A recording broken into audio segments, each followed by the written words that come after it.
Good afternoon. Myself Vikas Yadav from Buddha Institute of Pharmacy. Now we will discuss about various terms which is used in pharmacology. First one is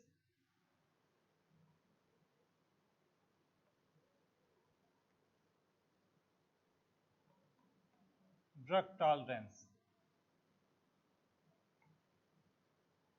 What is drug tolerance?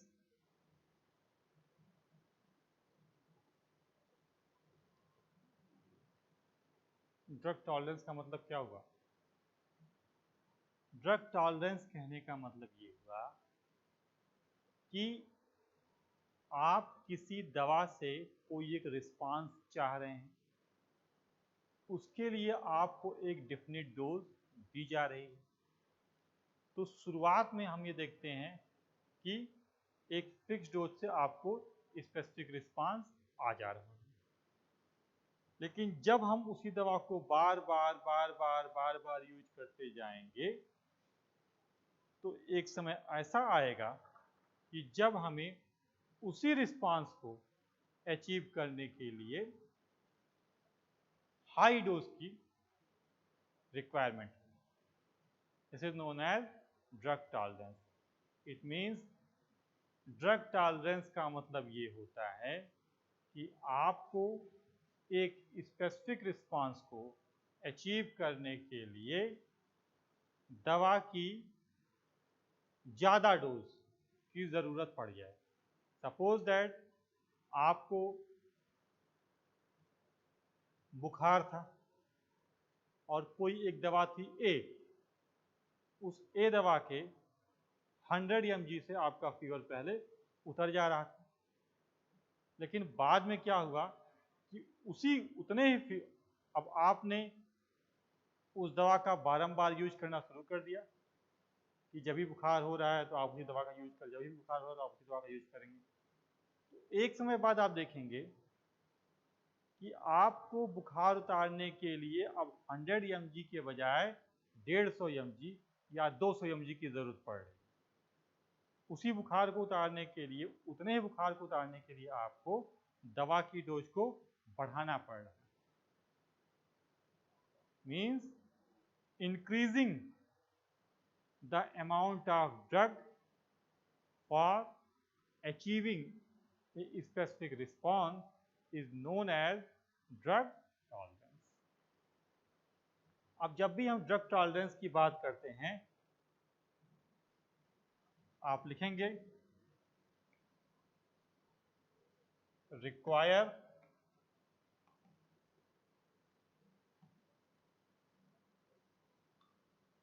high amount of drug to produce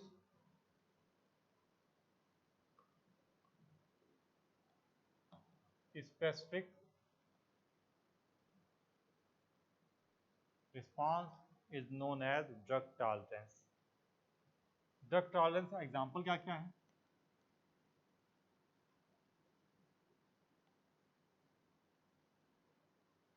अब ये drug tolerance,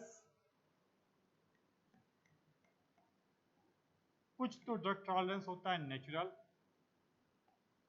कुछ आपका drug tolerance होता है acquired, और कुछ होता है आपका क्रॉस टॉलरेंस। क्या होता है? Cross tolerance. नेचुरल टॉलरेंस क्या होता है?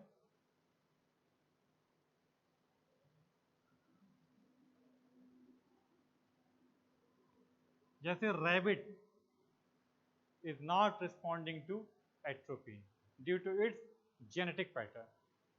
रैबिट में एट्रोपिन का इफेक्ट नहीं होता है due to its genetic pattern.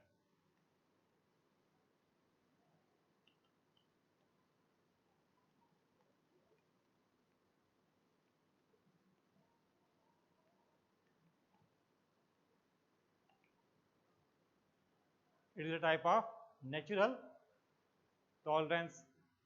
दूसरा क्या है? दूसरा क्या है? बहुत से लोगों में ये देखा गया है कि किसी स्पेसिफिक रिस्पांस के लिए बीटा ब्लॉकर की ज़्यादा जरूरत पड़ रही है, means hyporesponsiveness to beta blocker.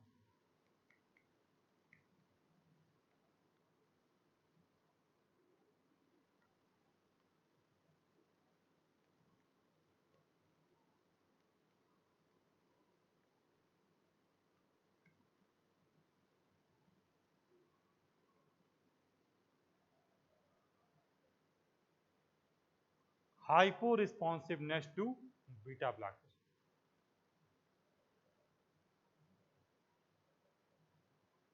मतलब क्या कि अगर कोई पर्सन बीटा ब्लॉकर के प्रति बहुत बढ़िया रिस्पांस शो नहीं कर रहा है, उसके कुछ स्पेसिफिक जेनेटिक पैटर्न की वजह से हाइपो रिस्पॉन्सिवनेस है, तो it is a type of natural drug tolerance. फिर आपका आता है एक्वायर्ड ड्रग टॉलरेंस।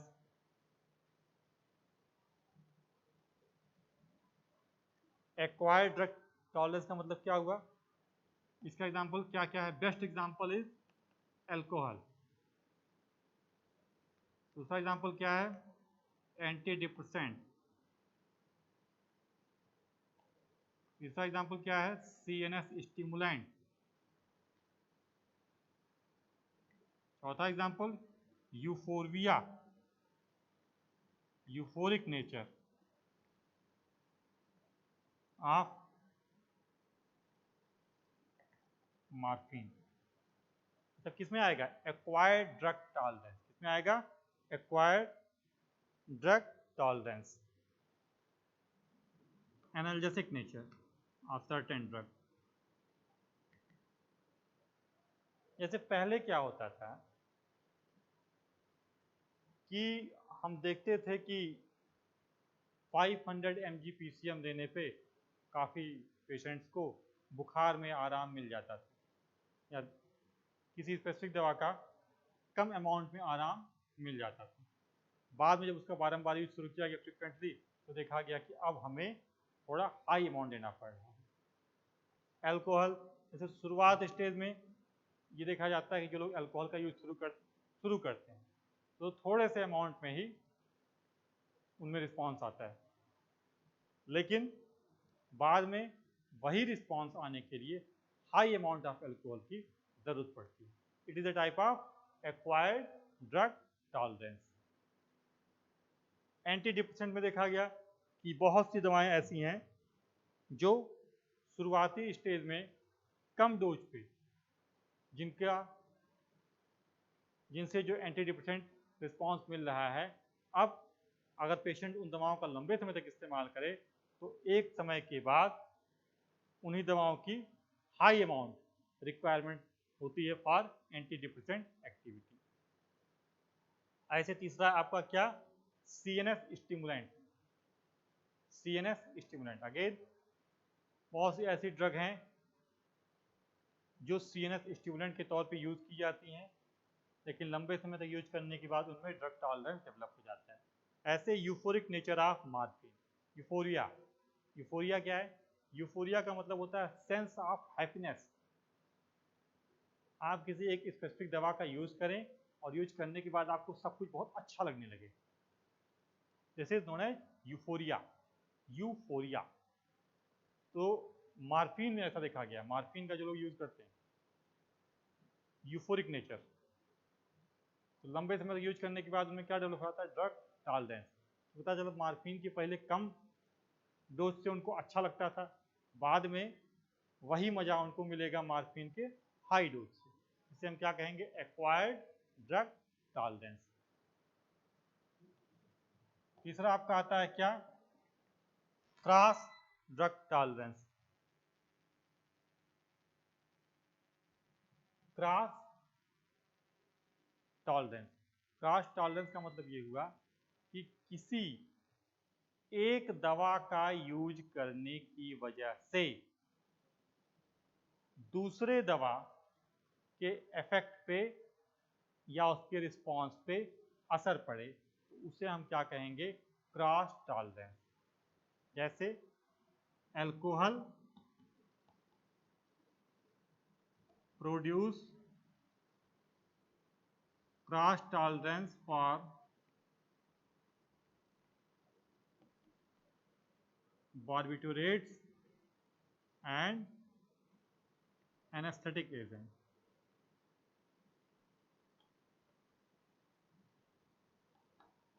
से कहने का क्या मतलब हुआ, मान लो कि 2 पर्सन है,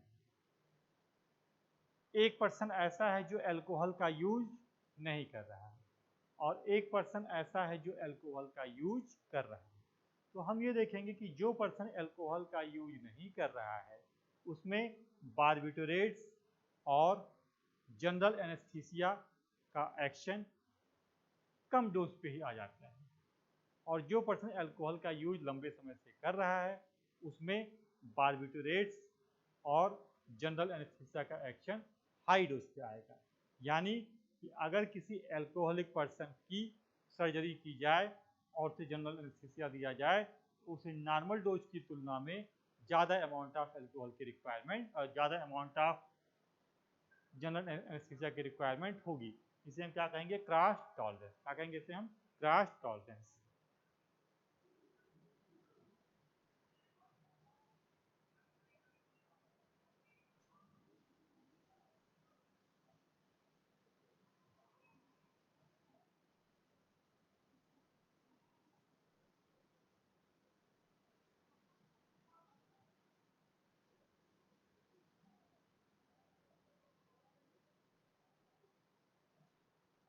अब एक नया टर्म आता है ड्रग डिपेंडेंस।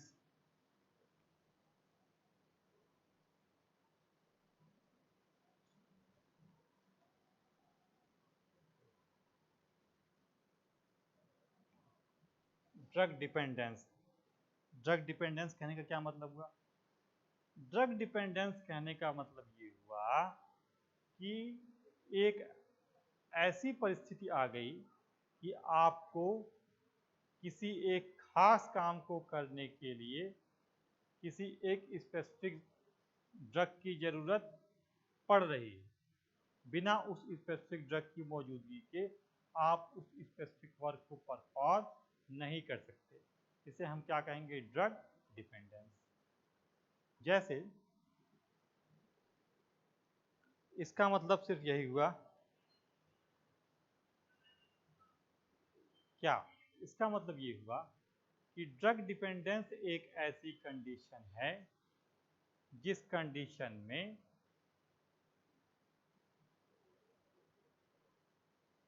किसी भी पर्सन को एक स्पेसिफिक काम को करने के लिए एक स्पेसिफिक ड्रग की ज़रूरत पड़ती ही पड़ती, बिना उसके वो उस काम को नहीं कर पाएगा।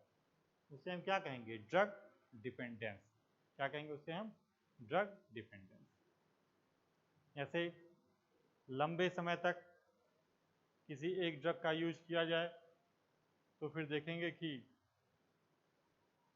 जैसे नींद की दवाएं हैं, मान लिया नींद की दवाओं का अगर हम लंबे समय तक इस्तेमाल करते हैं तो फिर देखेंगे कि पेशेंट को कुछ समय के बाद बिना दवा की नींद ही नहीं आएगी। This is known as drug dependence. अगर पेशेंट को नींद लेनी है तो उसे दवा चाहिए ही चाहिए। This is known as drug dependence. यहीं से कॉन्सेप्ट आता है आपका ड्रग एडिक्शन। ड्रग एडिक्शन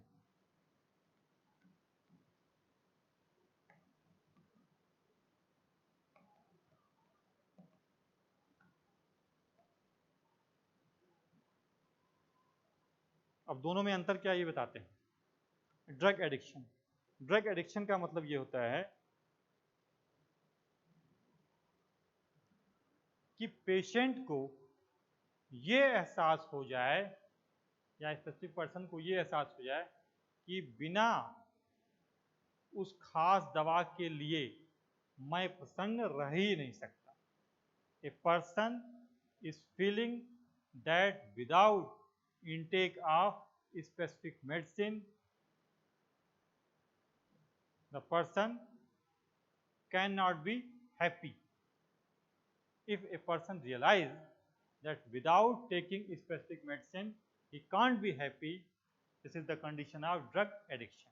अगर किसी पर्सन को ये एहसास हो जाए कि बिना हम उस दवा को लिए हम प्रसन्न रह ही नहीं सकते। This is known as drug addiction. जैसे आप देखेंगे अब ड्रग एडिक्शन में तमाम जैसे आपकी ड्रग्स आती है, LSD, एम्फेटामीन,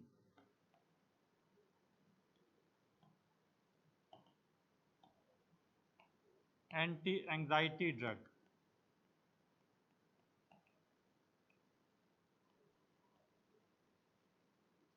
LSD हो गया, एम्फेटामीन हो गया, एंटी एंजाइटी ड्रग, वो सब क्या काज करती हैं? Drug addiction. तो क्या काज करती हैं? Drug addiction. अब इसका ये होता कैसे है? बेसिकली किसी स्पेसिफिक माहौल में मान लीजिए हम प्रसन्न हो गए, तो जब हम खुश होते हैं तो हमारी ब्रेन में कुछ न्यूरोट्रांसमीटर रिलीज होते हैं। ये जो न्यूरोट्रांसमीटर रिलीज होते हैं उसकी वजह से आपके ब्रेन में डोपामीन का लेवल बढ़ जाता है। जब डोपामीन का लेवल बढ़ जाता है तो आपको एहसास होता है कि आप बहुत बहुत बढ़िया लगेगा आपको। अब आपने कोई एक दवा लिया, एक बार उसको यूज किया तो डोपामिन का लेवल थोड़ा बढ़ गया, आपको लगा कि आप और प्रसन्न हो गए। अब आप उसी दवा को बार बार लेते जा रहे। तो एक समय ऐसा आएगा कि उतनी प्रसन्नता को प्राप्त करने के लिए आपको LSD का अमाउंट थोड़ा और बढ़ाना पड़ेगा, कि बिना LSD को लिए या बिना एम्फेटामीन को लिए आप प्रसन्न रह ही नहीं पा रहे। तो आप बार बार क्या लेंगे? एम्फेटामीन लेंगे, बार बार LSD लेंगे, बार बार कोई एंटी एंजाइटी ड्रग लेंगे। It is the condition of drug addiction. Clear? अब इसमें और इसमें अंतर क्या है? देखो, पहली कंडीशन आती है ड्रग एब्यूज की। पहली कंडीशन आती है किसकी? ड्रग एब्यूज की, कि आप कोई एक दवा ले रहे हैं, आपको पता है कि वो आपको नुकसान करेगी, लेकिन तब भी आपने उस दवा का सेवन करना शुरू कर दिया। जैसे ड्रग एब्यूज अभी शुरुआती स्टेज में। अब उसको और कहाँ पहुंच गए? Drug addiction. उसके बाद आगे कहाँ पहुंच गए? Drug dependence. उसके आगे कहाँ पहुंच गए? Drug tolerance, AADT। Drug abuse, drug addiction, drug dependence and further drug tolerance. Clear? तो यानी ड्रग डिपेंडेंस कहने का मतलब ये हुआ कि हम किसी खास काम को करने के लिए खास दवा की जरूरत को महसूस कर रहे हैं। This is known as drug dependence. Drug addiction का मतलब क्या? कि आप खुश रहने के लिए आपको ये लग रहा है कि बिना अमुक दवा को लिए मैं प्रसन्न हो ही नहीं पा रहा हूँ। It is known as drug addiction. For example LSD, amphetamine, anti anxiety drug. ऐसा इसलिए होता है क्योंकि इन दवाओं के प्रयोग से डोपामीन का लेवल आपके ब्रेन में बढ़ जाता है। कुछ हद तक तो डोपामीन का लेवल नेचुरली बढ़ता है, लेकिन जब एक बार आप इसका यूज करना शुरू कर देते हैं तो डोपामीन का बढ़ने का जो लेवल है वो इनके कंट्रोल में आ जाता है। तो ये दवा लेंगे तो लेवल बढ़ेगा तो आप प्रसन्न रहेंगे, नहीं लेंगे तो आप कमजोर बने रहेंगे।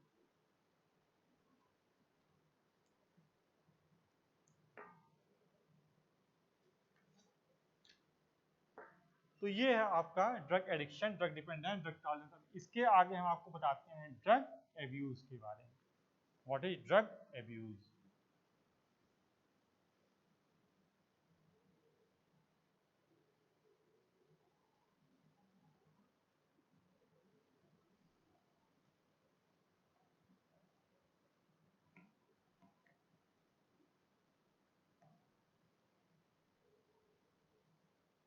ड्रग एब्यूज का क्या मतलब हुआ? ड्रग एब्यूज कहने का मतलब हुआ कि मान लीजिए किसी को खांसी की दिक्कत, तो डॉक्टर ने उसे दिया कि भाई आप कोरेक्स का सेवन कर लें, कुछ दिन सही हो जाएगा। उसने शुरुआत में कुछ दिन कोरेक्स का सेवन किया, अब उसकी खांसी में आराम मिल गया। लेकिन इसी दौरान वो ये देख रहा है कि जब हम कोरेक्स का यूज कर रहे हैं तो उसे नींद बड़ी बढ़िया आ रही है, ड्राउजनेस क्रिएट कर रहे हैं, कुछ उसे अच्छा लग रहा है, ड्राउजनेस, नींद बड़ी बढ़िया, जो भी बहुत बढ़िया आ रही है। अब वो क्या करेगा कि डॉक्टर ने कहा अब दवा बंद कर दिया, अभी खांसी में आराम मिल गया, लेकिन तब भी वो नींद के लिए, ड्राउजनेस के लिए, मजे के लिए, नशे के लिए उस कोरेक्स का यूज आगे भी बढ़ाता जाएगा, करता जाएगा। उसे पता है कि ये मेरे लिए सही नहीं है, लेकिन उससे उसकी बॉडी में कुछ ऐसा रिस्पांस आ रहा है जो उसे बढ़िया लग रहा है। तो इस कंडीशन को हम क्या कहते हैं? Drug abuse. मतलब कि किसी मेडिसिन का किसी पर्सन के द्वारा यूज उसके स्पेसिफिक थेरेप्यूटिक वर्क को छोड़ करके किसी और काम के लिए यूज किया जाना, it is known as drug abuse. ऐसे ये देखा जाता है कि बहुत से लोग कोरेक्स का यूज करते हैं नशे के तौर पर, जबकि वो खांसी में नॉर्मली इस्तेमाल किया जाएगा, लेकिन ऐसी कोडीन, लिंटस कोडीन में कोडीन मौजूद होता है, ड्राउजनेस क्रिएट करता है। तो जब वो शुरुआत में इस्तेमाल करते हैं तो बाद में उन्हें लगता है कि उससे एक वेल फीलिंग आती है, अच्छी फीलिंग, तो बाद में वो प्रिस्क्रिप्शन खत्म हो गया, उसके बाद भी वो उसका इस्तेमाल करते चले जाते हैं। इसे हम क्या कहते हैं? Drug abuse. मतलब कि मेडिसिन का यूज हम थेरेप्यूटिक इफेक्ट के लिए ना करके किसी दूसरे इफेक्ट के लिए कर रहे हैं, उसे हम क्या कहेंगे? Drug abuse. अब जब हम ड्रग एब्यूज की बात करते हैं तो ड्रग एब्यूज में आपका आता है, जो ड्रग एब्यूज की कंडीशन है उसको क्लासिफाई किया गया है तमाम कैटेगरी में। उसका पहला क्लासिफिकेशन है यूफोरिएंट।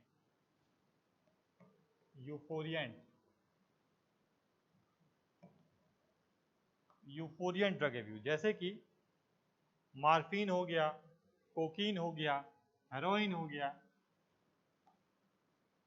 इसमें क्या क्या आते हैं? Morphine, cocaine, heroin. It is responsible of euphoriant drug abuse. दूसरा आपका आता है सीएनएस। इसमें क्या होगा कि जब ये चीज लेगा पेशेंट तो उसे अच्छा फील होगा, बहुत बढ़िया है, जब नहीं लेगा तो उसे अच्छा नहीं लगेगा। दूसरा क्या आपका? CNS stimulant.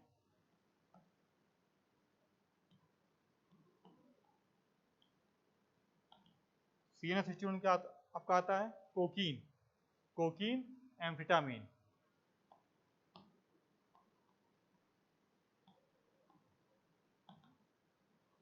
इसको लेने पे क्या होता है?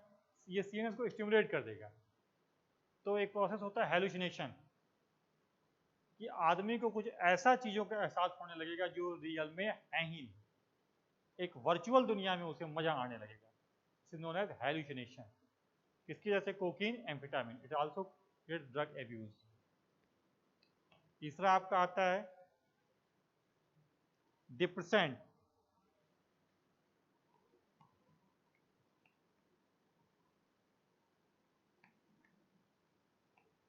इसमें जैसे बार्बिटोरेट्स और डायजिपाम, ये क्या है? ड्रग एब्यूज डिप्रेसेंट टाइप के हैं।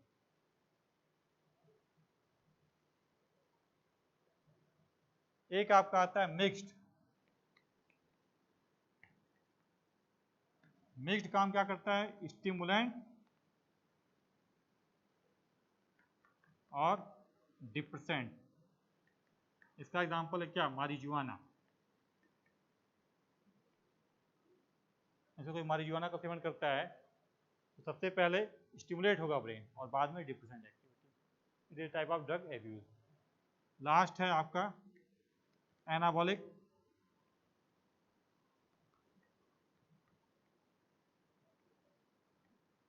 स्टेरॉइड्स,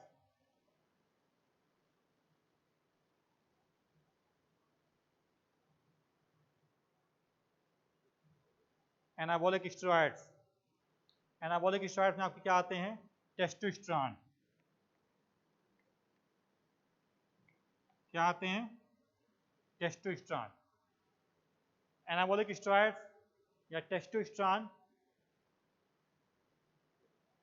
ये ऐसी मेडिसिन हैं जो किसी खास काम को परफॉर्म करने के लिए ली जाती है। जैसे बहुत बार आप लोग सुनते हैं डोपिंग, एथलीट्स वगैरह अपनी एथलेटिक परफॉर्मेंस को बढ़ाने के लिए तमाम स्टेरॉइड का यूज करते हैं।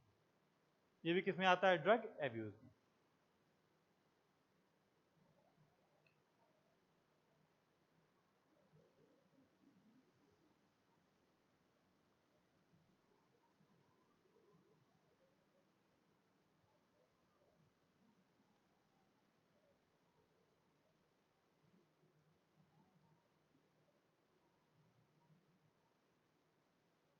तो ये आपका टॉपिक यहाँ तक कंप्लीट हुआ। अब इसके बाद हम लोग आगे रिमेनिंग टॉपिक को कवर करेंगे। Thank you.